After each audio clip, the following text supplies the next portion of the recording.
Bonsoir. Le ministère de l'Emploi et des Affaires sociales, le Conseil national des enfants, la police et le ministère de l'Éducation se disent consternés et troublés par la vidéo qui circule actuellement sur les réseaux sociaux montrant deux jeunes enfants encouragés à se livrer à des actes sexuels. Ils condamnent fermement cette action et appellent à la population pour dénoncer une telle atrocité. Ils disent que les actions des personnes qui ont encouragé, enregistré et partagé la vidéo sont méprisables. Ces autorités appellent une fois de plus tous les parents et adultes ayant des enfants à leur charge à assurer une surveillance adéquate des enfants et à être toujours vigilants et à se demander où ils se trouvent pour assurer leur sécurité. Ils appellent également les membres du public à intensifier leur vigilance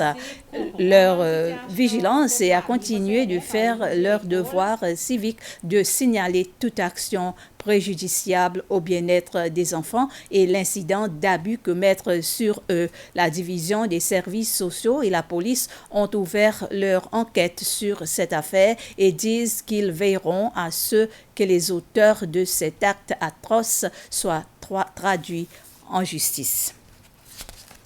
Même si les offres d'emploi sur le marché du travail sont plus que les demandes, il n'en demeure pas moins que de nombreux demandeurs d'emploi sont toujours sans emploi. Lors d'une conférence de presse ce matin, Mme Suzanne Morel, analyste en chef des politiques au ministère de l'Emploi et des Affaires sociales, a confirmé que pour le premier trimestre de 2021 jusqu'à fin mars, 1121 demandeurs d'emploi ont été enregistrés à Mahé et dans les îles intérieures contre 2225 postes vacants. Cependant, seuls 61 demandeurs d'emploi ont été employés. Également, pendant la même période, le ministère a constaté une diminution du nombre de demandes de licenciement par rapport à 2020. Cette conférence sera rediffusée ce soir à 19h sur la SBC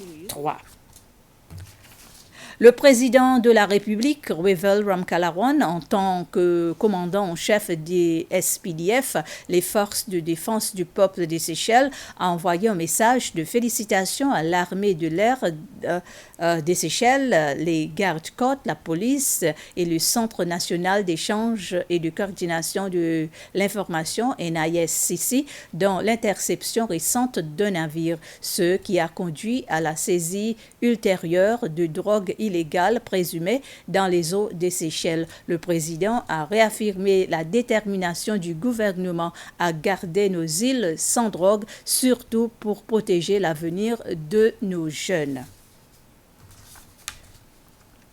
Le président Ramkalawan a également adressé un message, cette fois-ci, à la population pour marquer la journée de l'Afrique demain. Dans son message, le chef de l'État affirme qu'aujourd'hui, alors que nous nous joignons au reste du continent pour commémorer la journée de l'Afrique, également connue sous le nom de journée de l'unité africaine, nous réfléchissons non seulement à l'héritage des pères fondateurs de notre Union panafricaine, mais aussi aux nobles idéaux de sa charte qui reste le fondement de l'acte constitutif de l'Union africaine pour promouvoir l'unité, la solidarité, la cohésion et la coopération entre les peuples d'Afrique et les États africains.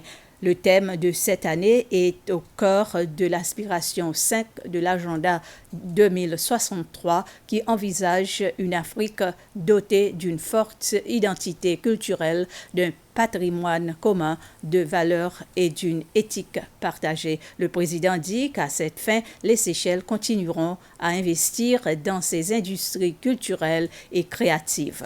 Ainsi s'achève ce résumé d'informations. Merci de votre attention et bonsoir.